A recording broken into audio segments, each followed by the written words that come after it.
Using the same information in our prior illustrations that deal with Playtime Park, let's take this one step further.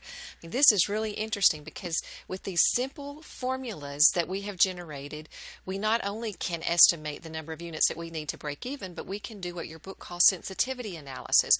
What if those factors change? What if variable cost increase or decrease? What if fixed cost increase or decrease?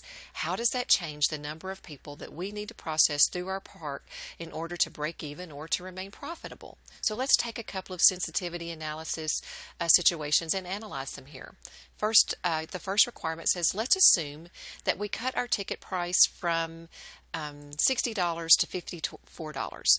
So remember, we've got some competition that's going on with another park in the area, and so marketing comes to us and says, if you'll just reduce your ticket price by $6, then we can increase the number of people that we can bring through the park. Well, we need to know how many additional people do we need to bring through the park in order to justify this. And we can do this simply with the sensitivity analysis of I have a new contribution margin now because my sales price has changed. So $54 in sales less the $24 in variable costs that we had before gives us a $30 contribution margin. So now to break even, if you'll remember before, let's just slide back up. I think I still have it. Yes. Our contribution margin was $36 per ticket.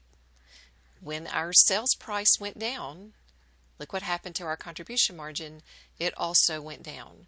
So now instead of $36, it's $30. So if my contribution margin goes down, I'm going to have to generate more people through my park. 7,560 people need to come through my park to break even now instead of 6,300. Okay, so that's a significant difference perhaps for this organization. And so if I want to convert that now to sales dollars, 7,560 tickets at $54 a ticket will generate $408,240 in sales. These are what I need to break even: units and tickets. Okay, now I can also calculate these sales dollars simply by dividing by contribution margin ratio, but there's no need to take that extra step here when I already know the number of units. Just multiply by your sales price and these are my sales dollars. Okay, so what I want to know from marketing is it feasible to bring in this many more people and possibly more to increase my profit if we drop our price? Okay, requirement 2 says, okay, let's go back to our original numbers. Just ignore the information that we saw up here in 1. It says, assume that my variable costs are going to increase from $24 to $30 per ticket. Okay, so instead of dropping our sales price, now my variable costs have increased.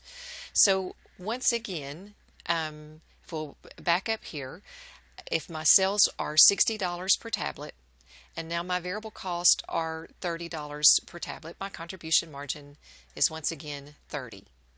Okay, and so it's asked me to calculate sales in dollars here. And so in order to do that, I can take the twofold approach step that we took above, or I can simply divide by my contribution margin ratio. My contribution margin ratio is $30 per ticket divided by my $60 ticket price. And so I divide by 50%, divide my fixed cost by 50%, and I need $453,600 in sales revenue to break even. Okay? So once again, we can take it here and break it down into units if we would like. If I know that it is $453,600 in sales to break even, divide that by the number of tickets, and I need 7,560 tickets. Okay, so just to show you that the sensitivity analysis can be used to predict what changes will do to our organization, whether those changes are in sales, variable cost, or fixed cost. So some unique ways that we can use cost volume profit analysis to make predictions about what changes we could do to be more efficient in our business operations in the future.